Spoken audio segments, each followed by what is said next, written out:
Long ago, in ancient Greece, Persephone was loved as the daughter of Demeter, the goddess of harvest and fertility, and Zeus, the mighty king of the gods. She shined brightly among her maidens, happily gathering flowers in the Nisaean meadow. One day, her eyes were drawn to a magnificent flower called Narcissus. Captivated, Persephone reached out to pluck the flower. Suddenly, the earth beneath her cracked open, revealing the dark realm of the underworld.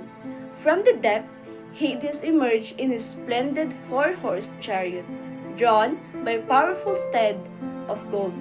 Without hesitation, he seized Persephone and carried her away into his shadowy realms, declaring her his wife and queen of the underworld.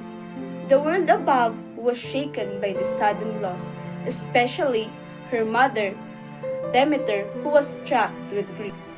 When Demeter returned to the meadow, she found only the flowing river Cyane and the weeping nymphs.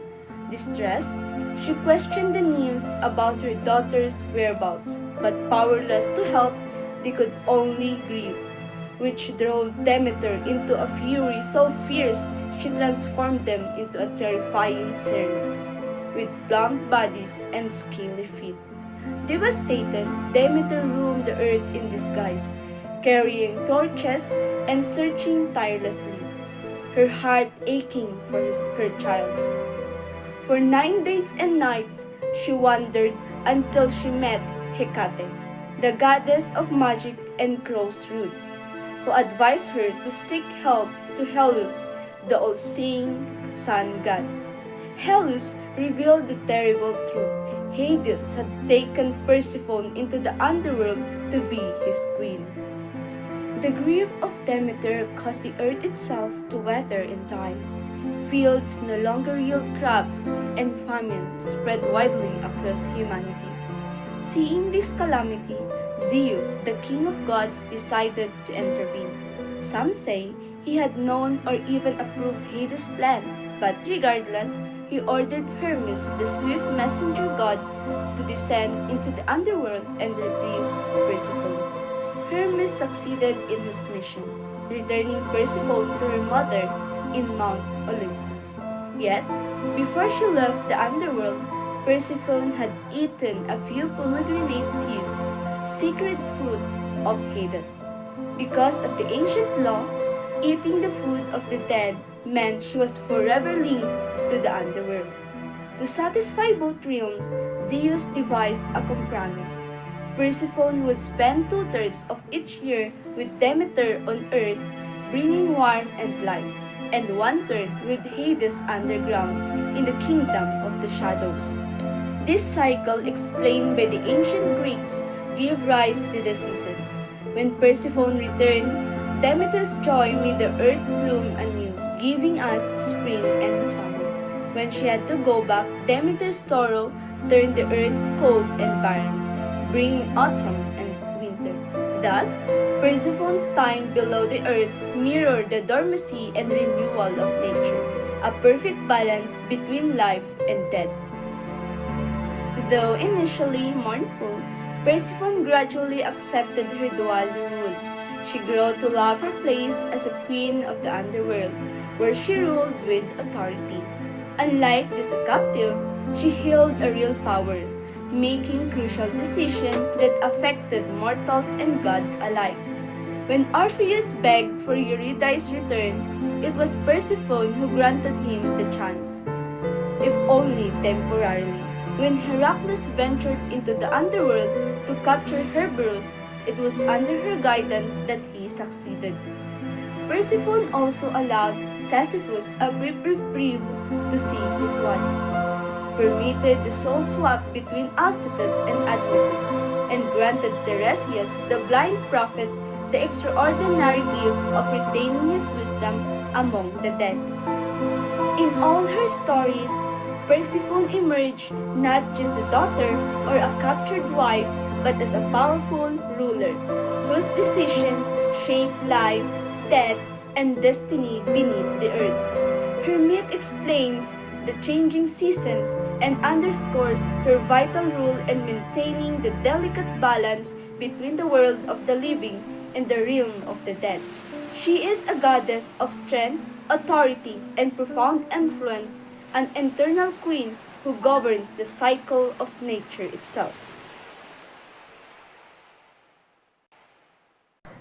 The story of Persephone rarely ventures far from the shadowy depth of the underworld, yet it echoes through many other vibrant myths, especially those intertwining love and fate. One such tale closely mirrors Persephone's own bittersweet destiny, the pregnant saga of Adonis. Adonis was a mortal of extraordinary beauty, so striking that both Aphrodite, the dazzling goddess of love, and Persephone, queen of the underworld, found themselves captivated by him. The rivalry was fierce, a celestial tug of war, sparked by the irresistible young man who unintentionally ignited their passion.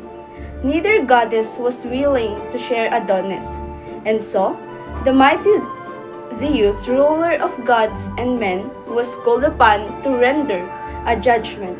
With wisdom and fairness, Zeus decreed that Adonis should spend part of the year above, basking in the warmth and radiance of Aphrodite's world, and the rest below, dwelling in Persephone's gloomy realm. This delicate arrangement seems just, yet the heart has its own will. Adonis' love for Aphrodite proved stronger than the fate Zeus had woven. When the season came for him to return to the underworld, he resisted, yearning to remain where life blossomed under Aphrodite's tender care. Persephone, seeing the betrayal and stung by jealousy, could not endure the rejection quietly. With a fierce resolve born from the heartbreak, she summoned the wild boar, a creature of ruthless power, to hunt down Adonis. In the shadows of the lush forest, Adonis met his tragic fate. The wild boar charged, and in the brutal moment, he fell, pierced by the sharp tusk. Aphrodite, rushing to his side, caught him as his life faded away. Her tears mingled with his blood. In her grief, she transformed him into a fragile, beautiful anemone flower, forever a symbol of fleeting beauty and the cruel cycle of love and loss. This tale, like Persephone's own, speaks of love that transcends worlds, of gods caught in human passion, and of season marked by departure and reunion. Though Persephone's story unfolds mostly beneath the earth, it echoes dance brightly through myths like that of Adonis, where love lights battle the cold shadows of fate. Before the queen of the dead, Persephone, ruled the underworld, there was a nymph named Mente. She was fair and proud, and for a time she caught the eye of Hades, the realm's dark lord. She held the position of his beloved until Persephone arrived. When Hades abducted the bright, beautiful goddess and made her his wife, Mente was outraged. Her pride was wounded. She began to boast throughout the shadow, saying, "I am more beautiful than his new lover. Hades will see the error of his choice. I shall win him back," she declared, her voice echoing with a dangerous confidence. Persephone, the new queen, heard every word. Unlike her Celestian counterpart, Hera, Persephone didn't tolerate threats to her marriage, especially from a boastful mistress. She wasn't one to allow a thing that should never happen to happen. With a cold, swift wrath, Persephone ended the rivalry immediately. She transformed the nymph. Mente's beautiful form dissolved, her boast silenced forever, as she was rooted into the ground. becoming the humble fragrant herb we now know as a mint. And so, even in her downfall, the scent of the mint plant reminds the world of a beauty that dared to challenge the queen.